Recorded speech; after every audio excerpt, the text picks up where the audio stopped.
दोस्तों, आज मैं आपको एक ऐसी कहानी सुनाने जा रही हूँ जो आपकी सोच बदल देगी। यह कहानी है एक राजा और एक साधारण दर्जी की, लेकिन इसके पीछे छुपा सबक बहुत गहरा है। बहुत समय पहले की बात है। समरगढ़ राज्य का राजा बहुत न्यायप्रिय था। वह अक्सर भेष बदलकर गांव-गांव घूमता और लोगों की परेशानियां सुनता। एक दिन जब वह यात्रा पर था, अचानक उसके कुर्ते का बटन टूट गया। राजा ने अपने मंत्री से कहा, गांव में किसी अच्छे दर्जी को बुलाओ जो मेरा बटन ठीक कर सके। गांव के लोग तुरंत दौड़ पड़े, लेकिन वहां सिर्फ एक ही दर्जी था, रघु।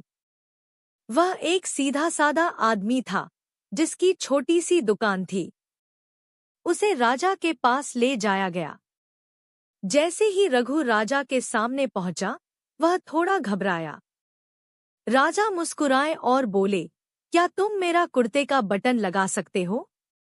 रघु ने तुरंत सिर झुकाया और कहा, महाराज, यह कौन सा मुश्किल काम है। उसने अपनी सुई धागा निकाली और देखते ही देखते बटन सिल दिया।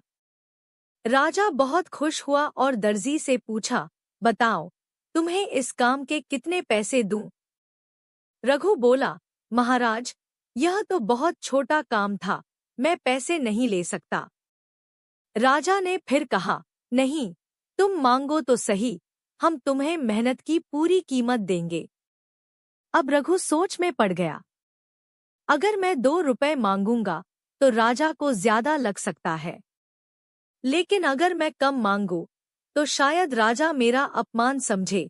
वह उलझन में था और आखिरकार बोला, महाराज, जो आपको उचित लगे वही दे दीजिए। अब यह सुनकर राजा थोड़ा सोचने लगा। उसने मंत्री को आदेश दिया, इस दर्जी को 2 गांव इनाम में दे दो। दोस्तों, जरा सोचिए। दर्जी तो सिर्फ 2 रुपए लेने की सोच रहा था, लेकिन राजा ने उसे 2 गांव का मालिक बना दिया। कई बार हम भगवान से छोटी छोटी चीजें मांगते हैं, लेकिन हमें पता नहीं होता कि ईश्वर हमारे लिए कुछ बहुत बड़ा सोचकर बैठे हैं। अगर हम मेहनत करते रहें और ईश्वर पर भरोसा रखें, तो वह हमारी सोच से भी ज्यादा बड़ा इनाम दे सकते हैं। अब आप बताइए, क्या कभी आपके साथ ऐसा हुआ है कि आपको उम्मीद से ज्यादा कुछ मिला हो? क्या आपने कभी ऐसा कोई अनुभव किया है? मुझे कमेंट में जरूर बताइए। अगर आपको यह कहानी पसंद आई हो तो इसे लाइक करें, शेयर करें और चैनल को सब्सक्राइब करना न भूलें। मिलते हैं अगली प्रेरणादायक कहानी के साथ।